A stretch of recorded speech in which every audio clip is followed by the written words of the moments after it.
This is not a drill.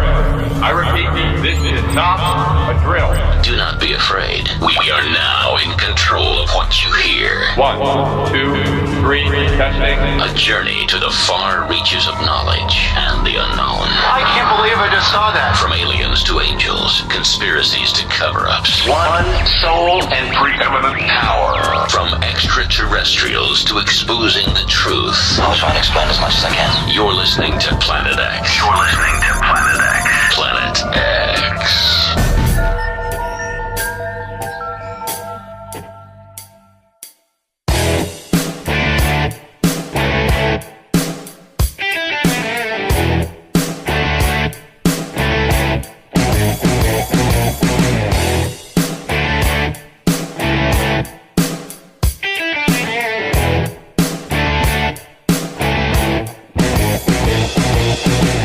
Good evening, good afternoon, and good morning, depending on where you are listening. I'm Neil Atkinson, and this is the all-new Planet X. We are now streaming live across the world, and now uncensored, unleashed, and best of all, commercial-free. And of course, to help me out, we have our Planet experts. Tonight we have, of course, Stretchy, the Webmeister. We've also got AMs, and a very warm welcome back to John O'Brien. Welcome, guys. Hello. Hey. Hi, Neil. Welcome in. Now, let's just speak first to John. John, you've been on the show many times before. I love having John on because he's got great knowledge and a passion for all the subjects that we tackle on Planet X, and never one to sit on the fence. Truth obsessed. Yeah. Sometimes controversial, sometimes Always outspoken, but never afraid to speak his mind, which is why we like him on Planet X. So welcome back. What's been going on with you? Because I know you've just taken over Truth Juice Liverpool, haven't you? Yeah, I've just took on Truth Juice Liverpool. Our first guest was Tony Toppin a couple of weeks back, and that was an amazing couple of hours where we explored the depths of remote viewing, which was basically carried out by the KGB experiments, is what Tony's was been looking into, and it's like billions of pounds have been spent on it, and what results in is these two pieces of paper which ask you to it gives you a coordinate number, and then you'll have to draw the first squiggly shape that comes into your mind, and then via that ideogram, that's what they call it, your mind then begins to zip off through what I presume is the pineal gland and begin to see wherever this place is. And we were talking like a room full of there was only about 16 people in the room, but we all collectively saw this place. I think it was in South Korea. But when we redone it, because I will push the boundaries of the veil a lot anyway, I kept on redoing the ideogram, rereading the number, redoing the ideogram, and I was seeing boats, like ducks in a stream, in a river that was nearby. But I also, I could see up that there was skyscrapers around, and when the picture came on at the end, we were all blown away because we'd all collectively either drew all of the picture or parts of the picture. Wow. So that was amazing. And remote viewing, we've covered it a few times on the show. It is part of the psychic world, and the Russian and the American governments, the CIA, have ploughed millions into these psychic programs.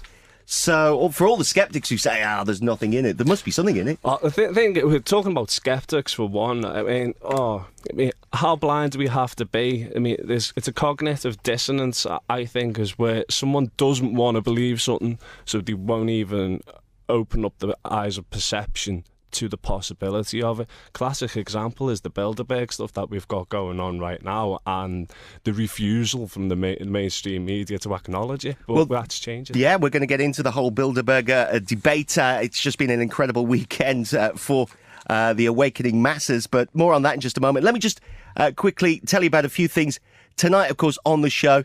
If you've checked out the website or the Facebook group, you'll know who's on, but let me just give you a little bit of a heads up. We're going to be talking first to the internationally renowned #1 New York Times best-selling author and TV psychic, the one and only James Van Praagh. He's going to be on the show very, very soon.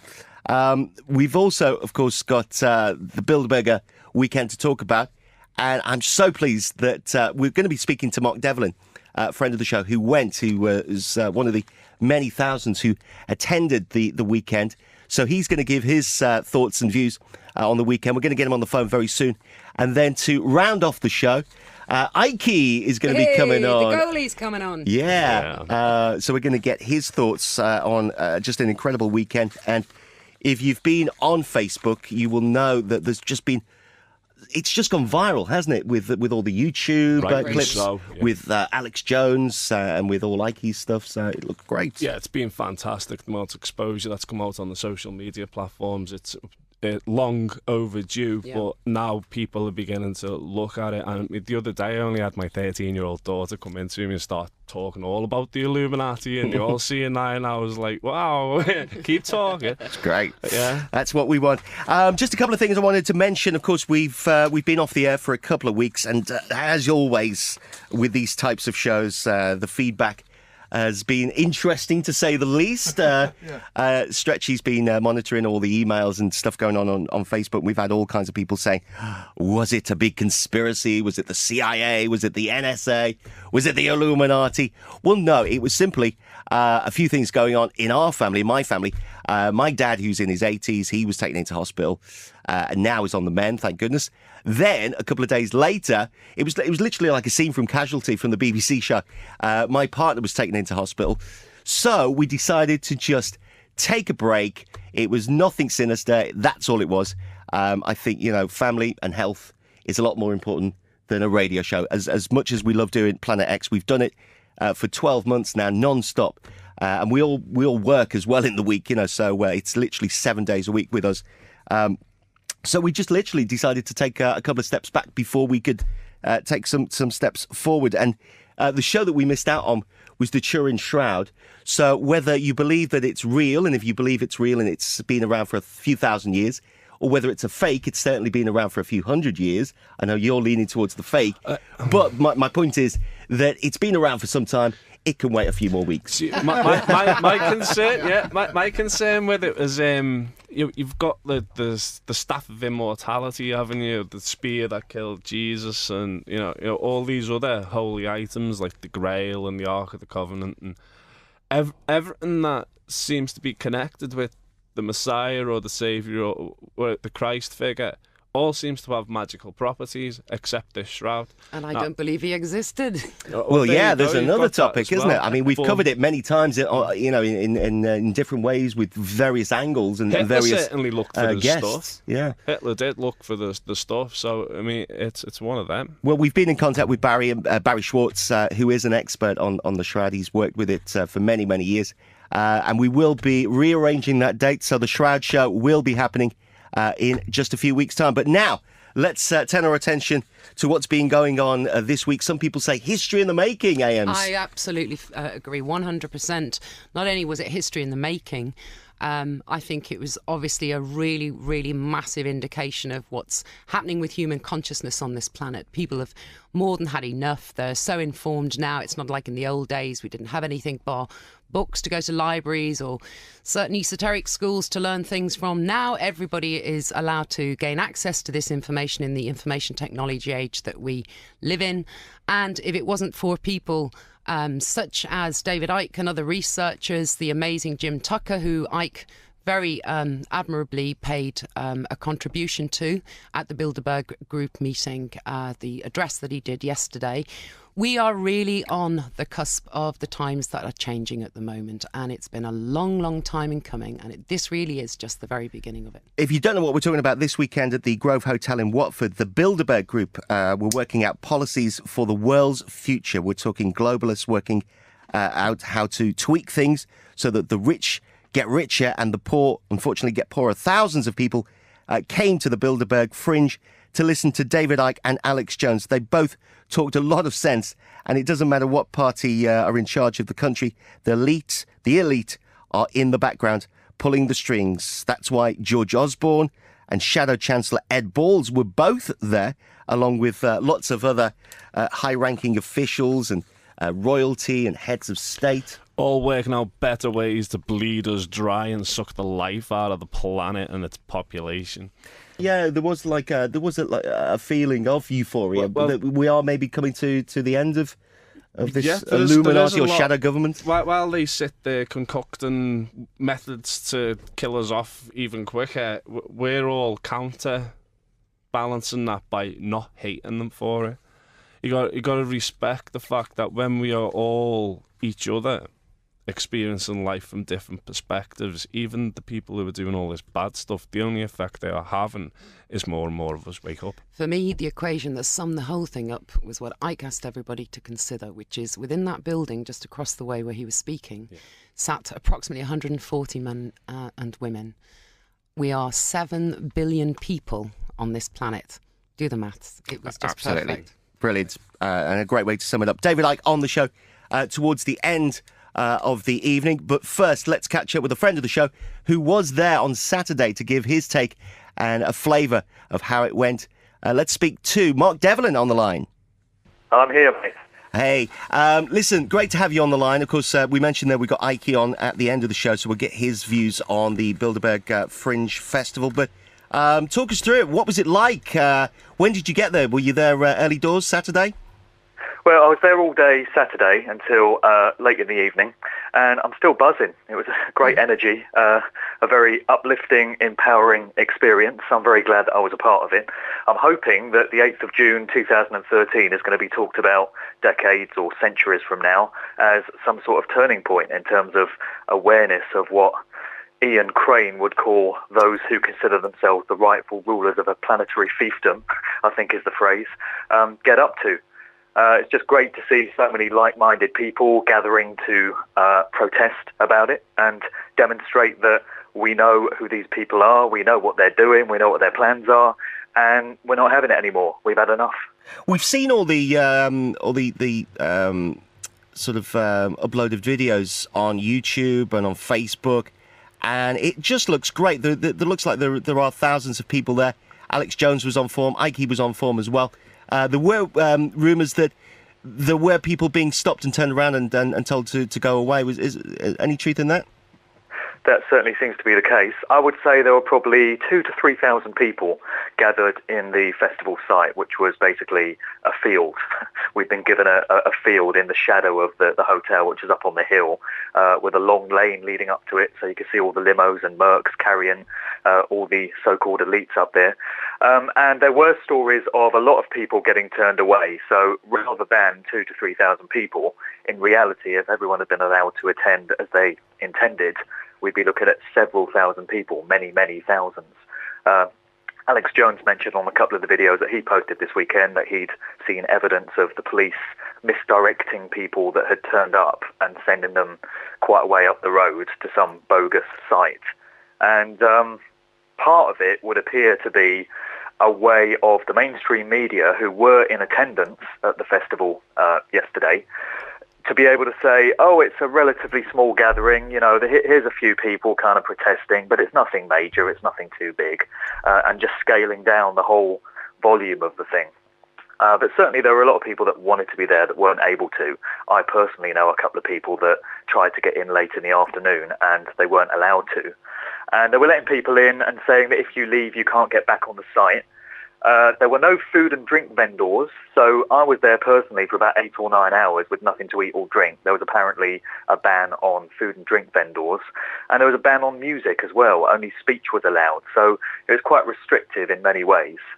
Well, I got a text this morning. Hi, Mark, it's AM's here. I got a text this morning from a friend of mine, Kirsty, and she said that they didn't only just turn and affect the influence of the thoughts of at least 4 different constabularies after speaking to them, but she was tickled by the fact that the Bilderburgers or the Grove Hotel actually asked them to turn the music down last night when all the partying was going on, wherever they were meeting. So that was terrific. I think it was a pub just up the road or something. Yeah. Well, it was absolutely crawling with police yesterday. Police were everywhere. But having said that, it was a great gathering. There were a few provocateurs in there, it has to be said. There were just a few... Could you spot them beforehand, Mark? Did you know that they were there, or...? Well, they kind of made their presence felt fairly obviously before too long. They were heckling some of the speakers. I got there just as Luke of We Got Change, Luke Rukowski, of We Got Change New York was doing his speech, and there was a bit of heckling going on there and a few unnecessary comments. And it was pretty clear to see quite quickly who the provocateurs were. It seemed to be a small group of quite distinctive-looking people, shall we say, mostly women. That was just the women. And also, the mainstream media, did they not try to play it down with John Sargent, making out that this was all a big sinister conspiracy and what have you? We saw that on the news, didn't we? We saw that the BBC One show chose the person who looked most like a hippie or whatever to interview or something like that.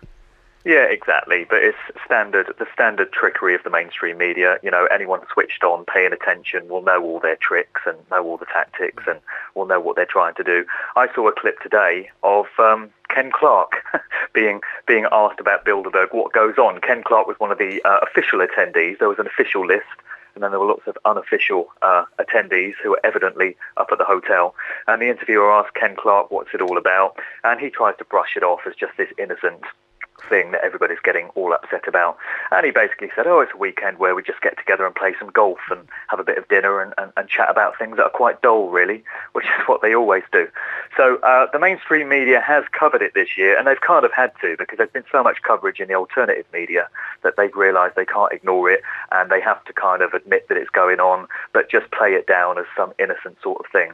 So on the official list of attendees, you've got George Osborne, Ed Balls, people like that. Cameron wasn't initially named as an official attendee, but obviously was always planned to be there. And it was just in the last couple of days that he was forced to kind of admit that he was due to be attending, because it would have been quite ugly if he tried to cover it up and it had later come out. But evidently there were quite a number of other individuals who weren't on the official list who apparently were there, including Hillary, as I call her, Hillary Clinton, a.k.a. Hillary. Obama was apparently there. There are people... Obama, yeah, exactly. There are people... There are people claiming to have seen old Barry there. And Bill Gates, as well, was not on the official list, but was apparently in attendance. Demon god of vaccines. And you've got Peter, Prince of Darkness, Mandelson. Boo. Kissinger. Boo. No sign of any Rothschilds or Rockefellers, surprisingly, but Kissinger was there. And when Kissinger and Bill Gates are in the same room discussing things, you know it's not going to be a good deal for humanity. Talking to Ken Clark as well, apparently Ben Fellows was found alive and well. He turned up, didn't he? Well, absolutely. That was the surprise thing of the day. I mean, my jaw dropped when the guy introduced Ben Fellows. He took to the stage mid-afternoon. And for anyone that's not been following the story, Ben Fellows is an investigative journalist. He worked for many years on the Cook Report on ITV back in the day. And more recently, he's been exposing a lot of this child abuse and paedophilia that's been going on within the establishment. And Ben was a former child actor. And he says that when he was, I think, 13 years old or very young, he was at one of these parties, elite parties, where there was all kinds of celebrities and politicians in attendance. And he claims that Ken Clark groped him sexually. And he's trying to expose this and get it out there into the mainstream. And the story goes that I think it was the same day as the Lee Rigby Woolwich incident. Ben got home to his house to find it had been ransacked, although nothing seemed to be missing. And he got a phone call at about 11:30 at night, and this voice said, "Look outside your window." And he looked out, and there was a character in a ski mask on a mobile phone saying, "What happened to that soldier is going to happen to you." And needless to say, this kind of shook him up, and he went into hiding, basically, for a week or more. And there was a point where he and his wife had gone to be somewhere safe, and Ben then decided that he was going to move on somewhere else just to, just for extra security. And he didn't reveal to his wife the full location of where he was going to be. And so his wife raised the alarm saying, "Ben's missing, we don't know where he is." And everyone was kind of fearing the worst. And then yesterday, he popped up on stage. And he was very kind of defiant. And his message was that he's Ken Clark's worst nightmare. And if he thinks the whole thing's gone away, forget it, mate. And he was also recounting some incredible stuff about parties with Esther Ranson, and all the shenanigans that used to go on there, including children having their milkshake spiked with cocaine at these parties. And he was also talking about certain children's BBC presenters who, when they've gone to auditions at the BBC, and he's got evidence of this, are told to do things like take off their tops and lick a lollipop, let's see you lick an ice cream, as part of the audition process. So Ben's got a lot of stories to tell. Had a very quick chat with him, and we're going to hear lots more about that, I think. And I think as well, Mark, the most important thing really is for Ben's profile now after that event to have been to have risen up. So he's in far less potential danger by having made that appearance. And I was absolutely delighted to hear him speak yesterday and see what he had to say. I thought that was marvellous. So good on him. Good on you, Ben. Yeah, well, me too. It was a great relief to see he was safe and sound. He's obviously really been through it and has been very shaken up by the process, as anyone would. But you're absolutely right. It's going to be much harder for him to disappear now. And very best of luck to him. Absolute respect for what he's doing. Mark, John, we're going to have to wrap it up because we're running out of time, and we've got our first guest coming up very soon. But just give us quickly, what did you take from the weekend? Do you feel a time is changing? Yeah, I really do. I really believe that this could be a turning point in terms of people's awareness and awakening. And you don't have to have been on site to be a part of that. I think there's going to be a great buzz about yesterday's event on the internet for days now. People are going to be watching the YouTube video. I mean, Alex Jones was a sensation yesterday. He was absolutely on fire, absolutely full of energy, ignited the crowd. The energy levels were incredible. His message was just so empowering, and people are going to be talking about that for days to come. So let's hope that this is a turning point. The genie's out the bottle, so to speak. It's going to be so much more difficult for these individuals now to keep their activities secret. And it's just a message that people are paying attention and we're not having it anymore. Brilliant. Good stuff, Mark. Always great to talk to you. If people want to know more about your stuff, because you're doing some great podcasts as well, give yourself a quick plug. Yeah, well, the regular stuff that I do is all kind of music-based, really, just talking about what's going on behind the scenes in the music biz, which isn't what you see on the surface. And you can get links to all the various sites and the YouTube and the SoundCloud and all of that from markdevlin.co.uk. You can get through to the podcast on the SoundCloud page from there. Good stuff. And you're going to come back up and see us very soon, aren't you, and do some more shows? Would love to, man. Yeah, would love to. Brilliant. Cheers for now, Mark. Thank you. Cheers, mate. Thanks. Cheers, Mark. Mark Devlin there, talking to us live from the Bilderburg convention over the weekend, and his take on what he thought about the whole weekend. We're going to leave it there for now with Bilderberger, and we are going to revisit it later with one of the main guys from the weekend. David Icke is going to be on the show towards the end of this evening's Planet X. Next, though, we talk to the best-selling author and TV psychic medium, the one and only James Van Praagh, is coming up next on Planet X.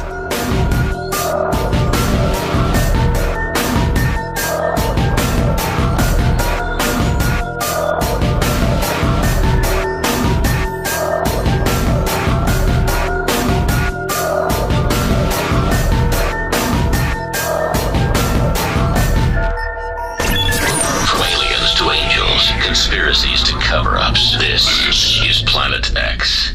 Right, this is Planet X, and time to talk to our first guest of the evening. He is the internationally renowned #1 New York Times best-selling author of Talking to Heaven, Reaching to Heaven, Healing Grief, Heaven and Earth, Looking Beyond, Meditations, Ghosts Amongst Us, Unfinished Business, and Growing Up in Heaven. He is the one and only James Van Praagh. Now, James is considered a pioneer in the mediumship movement throughout the world. He's been recognised as one of the most accurate spiritual mediums working today. His messages have brought solace, peace, and spiritual insights, changing millions of views on both life and death. He's received many awards for dedicating himself to changing the consciousness of the planet. He's also a trailblazer. He introduced the world to mediumship when he was the first medium and favourite guest on the NBC daytime television show The Other Side in 1994. Since then, he has appeared on pretty much every national radio and television show in America and in the UK. He's been on Oprah, Larry King Live, Dr. Phil, Unsolved Mysteries, The View, The Today Show, and many, many more. And now I'm pleased to say he's on Planet X. Welcome to Planet X, the one and only James Van Praagh. Thank you very much. I'm glad to be at Planet X. It's great to have you. We've been after you for a while, and I'm so glad that you've said that you'd come on. I could go on. There's so much about you, James, because, you've been doing this for many years now, haven't you? Many, many years, yes. We won't go into how many, but I'm old. Now, for me, you are one of the more credible, and I know you don't like being called, the celebrity or the TV psychic medium, but you're one of the more credible for me. How have you managed to keep that credibility over the years when without mentioning certain names, when other sort of so-called TV psychic mediums haven't? Well, I'm just myself. I really am just myself, and I've always been true to myself, and I've always been very down to earth and very grounded and very real, and that's just who I am, and I think that is portrayed on television as well. And people, once they meet me and see me, they go, "Oh my gosh, you are so down to earth and real." So that's just who I am, really. And you've, we're going to get into a little bit more about how you started, but just looking through your biography, you've done so much, and so much TV work as well. You've been involved in so many of these TV shows. I did a lot of TV shows, and the funny thing is I never went looking for them. They came to me. I was doing private sessions, and it was all word of mouth. And the first one I ever did was really a Joan Rivers show, way, way back in the early 90s. And I guess somebody from our production staff had us sitting with me, and they were very impressed, and they went to Joan. It was their first show she had, and that was the first TV show I did. Then I did Unsolved Mysteries, and from there these producers found me, and they asked me to be on these shows, and that's really how it all started with the television.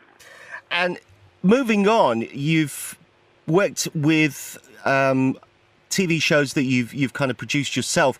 And when I was doing a little bit of research on you, I was sitting there with my partner, and I was saying, "Oh, he did Ghost Whisperer. Oh, he did Living with the Dead with Ted Danson. Oh, he did this. Oh, he did that." And I always remember you used to come up at the end of the credits on one of my favourite shows, which was Charmed. You were involved with that as well. How did you get? I mean, were they just coming to you, or the TV execs? Well, the funny thing was, Neil. The funny thing is when I first the funny thing is, which I think is pretty hysterical, is that I went to school formally to be a sitcom writer, situation comedy writer, because I'm funny. So I thought I'd make some money as a sitcom writer, and I actually went and got a degree in broadcasting at San Francisco State University, and in broadcasting. So I thought I would be a writer or a producer one day, and that's really what I kind of visualized. But once I got into the mediumship, and that became my life's work, it was very interesting because, and the producers came to me to do these shows, I realized right away that the number one way to reach people, millions of people, and to help change their consciousness, if you will, or get the word out about life after death, would be through television. And that's really what I've worked at. So I'm a teacher, really a teacher, first and foremost. And so television has been the vehicle, or the best medium, forgive the pun, to really get the word out. And that's why I've been doing these shows. We reached more people. When I actually created Ghost Whisperer, I didn't get the credit for it because I didn't write the script, but I did create the show. But I realized we reached more people with that show, Ghost Whisperer, which is still seen around, and people just questioning life after death, which is great. I mean, just even to question it. So we reach a lot of people, and it's a great way of doing that. I'll come back to some of the celebrities that you've worked with, and there's, again, a huge list of all the celebrities in Hollywood that you've worked with. But I want to go back to the early days. When you first started getting recognized off the back of your celebrity, you'd started doing these TV shows, it must have been quite difficult, just going to the grocery store with people probably coming up to you wanting to, because it's not like, if you're a movie star, then people might want your autograph. But all of a sudden, you've got a gift. People want to know, can you connect with my loved one who's passed over? And you're just trying to do the shopping. How did you deal with that? Exactly.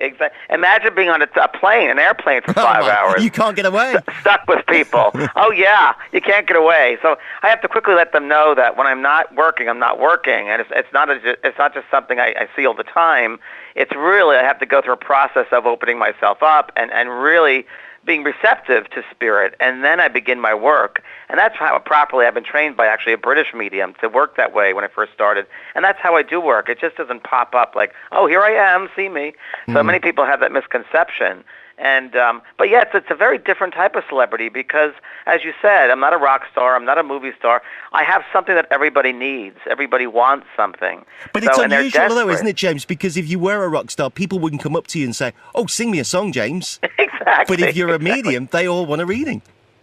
Yeah, well, what the funny thing is that once with Shirley MacLaine, she kept on asking me once about, every time I was with her, who's here, and what do you think about this, and what do you think about that psychically? And I said, listen, can you please do the pain shot in terms of endearment? Would you please recite those lines? Because I want to hear you recite those lines. And she got it. She understood. She goes, oh, I see. I said, yeah, I'm not working all the time. And, I want you to see me as a human being, not just as a medium. So it's a fine line, and I understand it. Part of doing this work and being that celebrity type of thing or out there among the public, you're going to have people come up to you, and you have to really be respectful to them because they don't know any different. And it's just, you could change their lives or in a positive way or a negative way, and you want to make sure to always make it positive.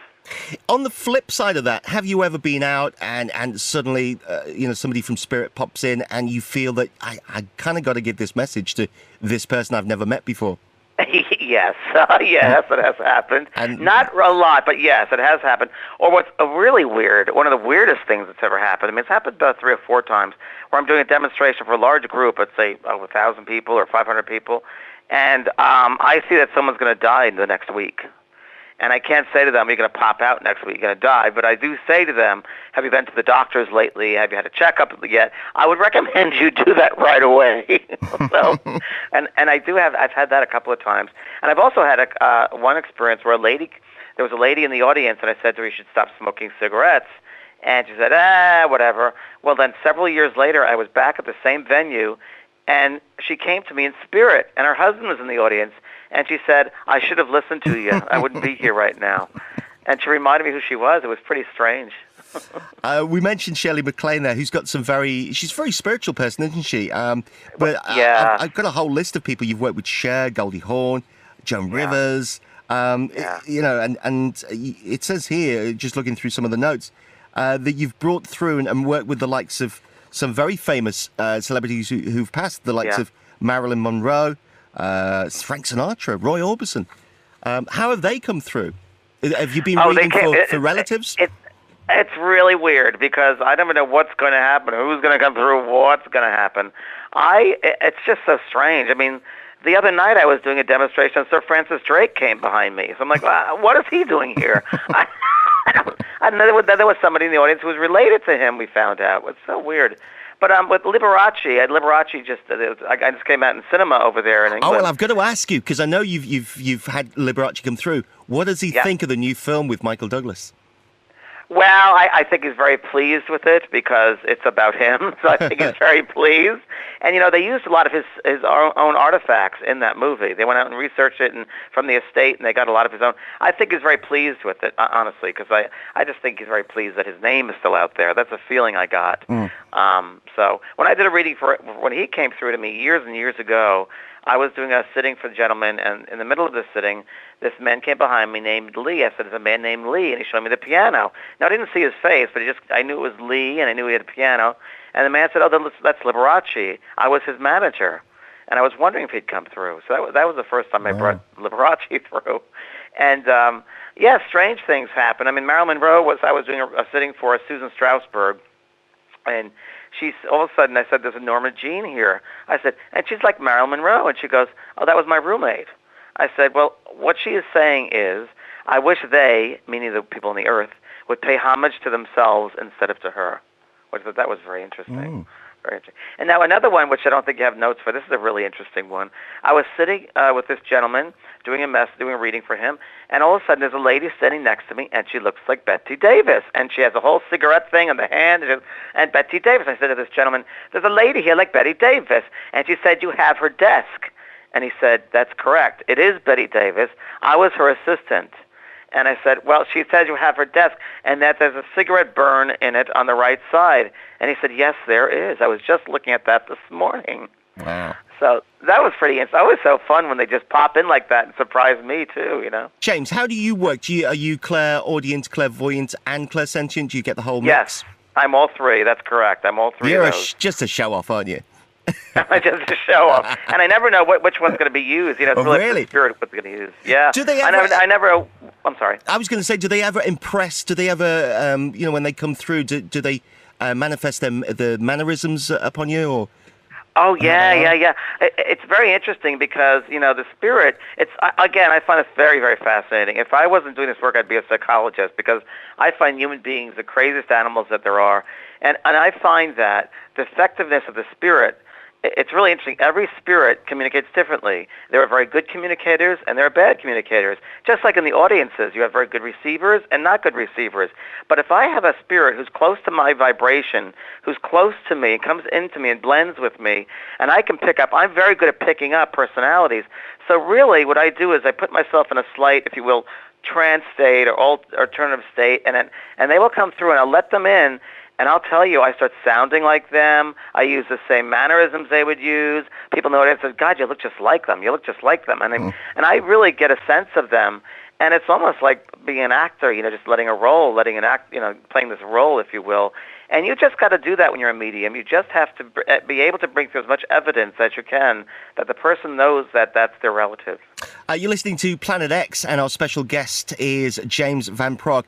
James is going to be coming to the UK in just a few weeks, so make sure you stay right there if you'd like to see James, and he's got workshops as well. Make sure you get a pen and paper because we will be giving those dates out, and we'll get them on our website and give you the full links to James's website in just a moment. We're going to get into some questions. When everyone knew you were coming on the show, we were inundated with emails and lots of people on the forums. So unfortunately, as is always the case, we won't have time to answer or put all the questions to you, James, but I've picked out a few.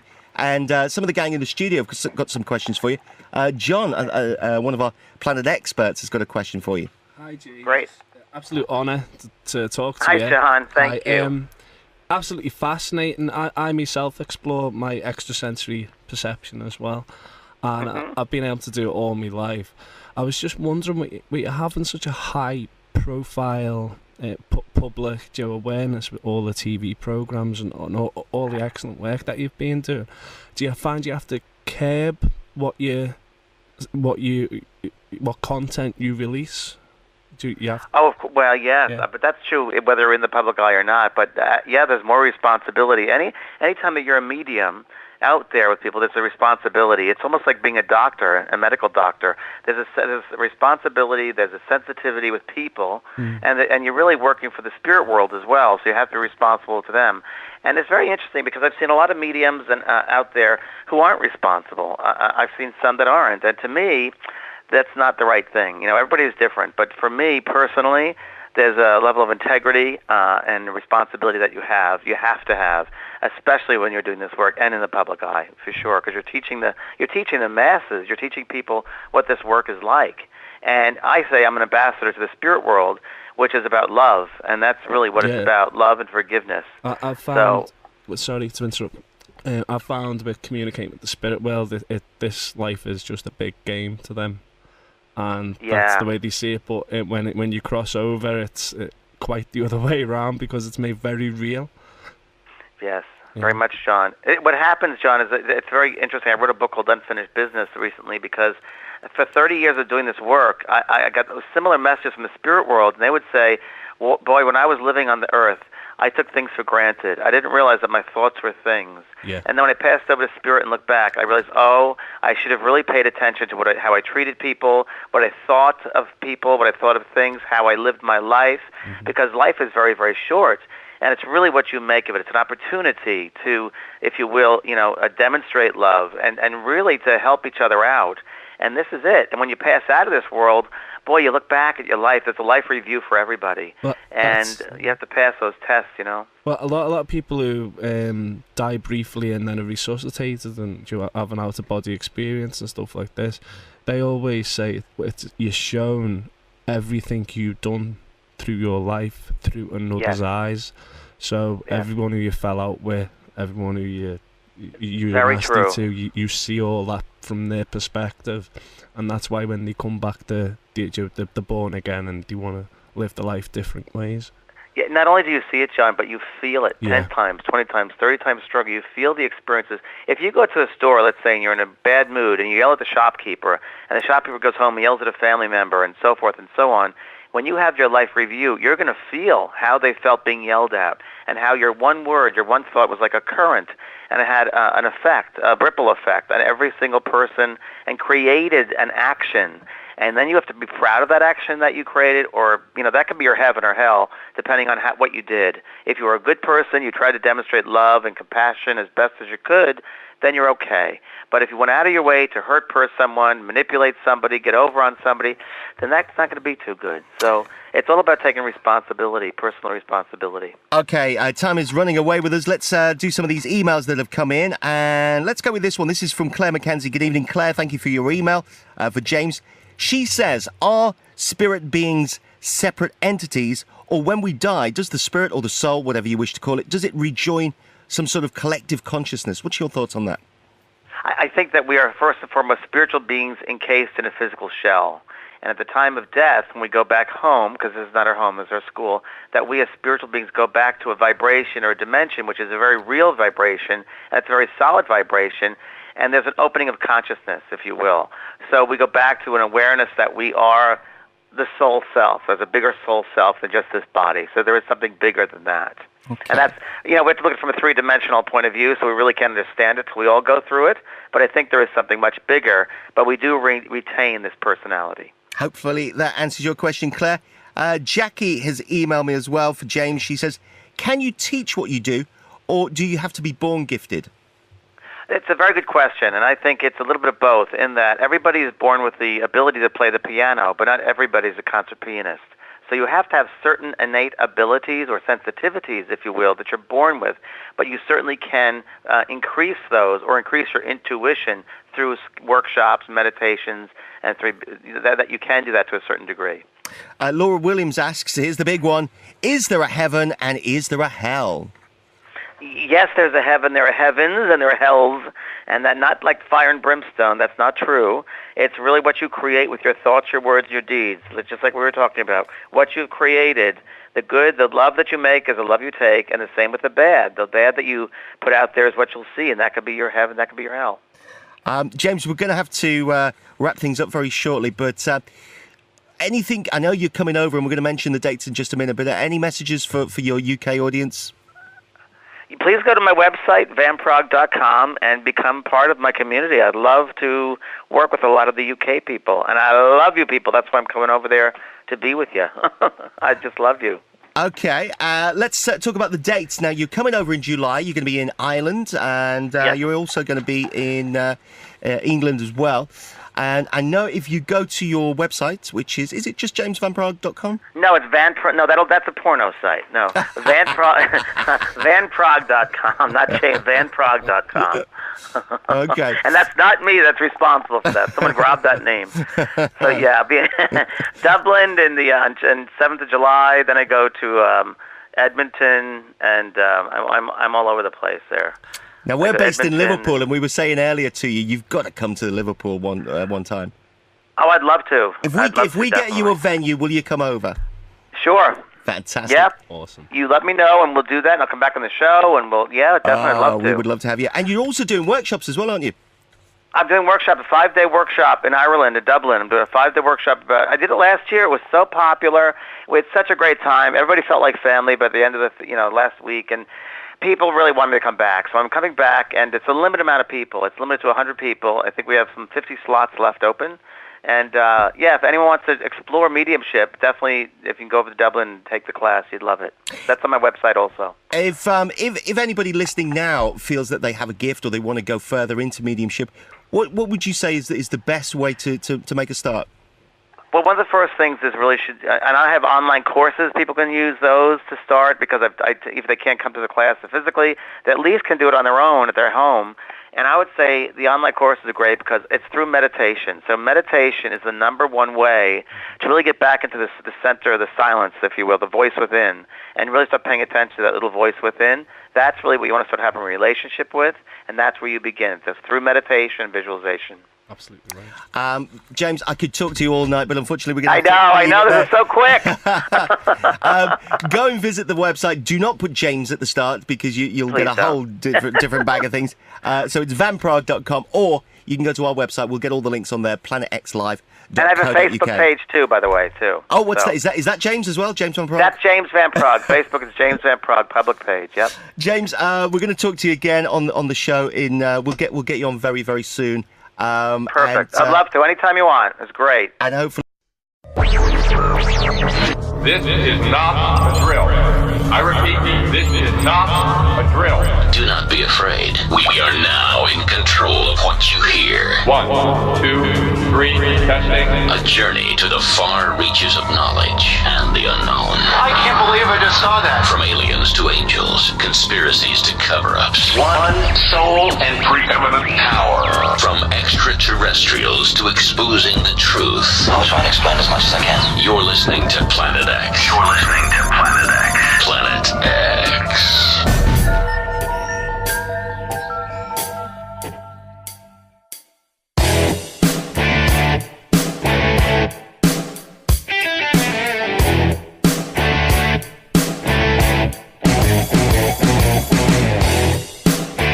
To sit on the fence. Truth obsessed. Yeah.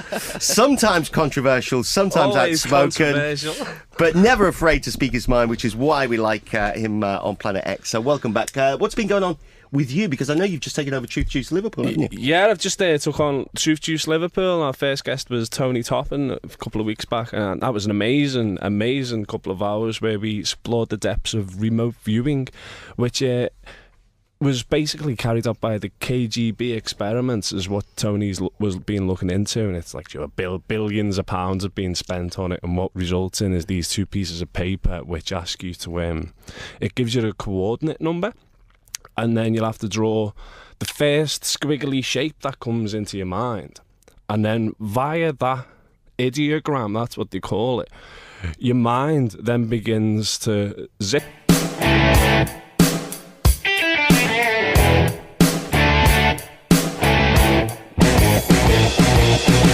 Well, good evening, good afternoon, and good morning, depending on where you are listening. I'm Neil Atkinson, and this is the all-new Planet X. We are now streaming live across the world, and now uncensored, unleashed, and best of all, commercial-free. And of course, to help me out, we have our Planet experts.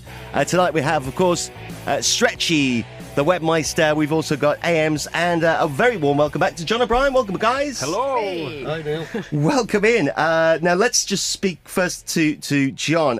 John, you've been on the show many times before.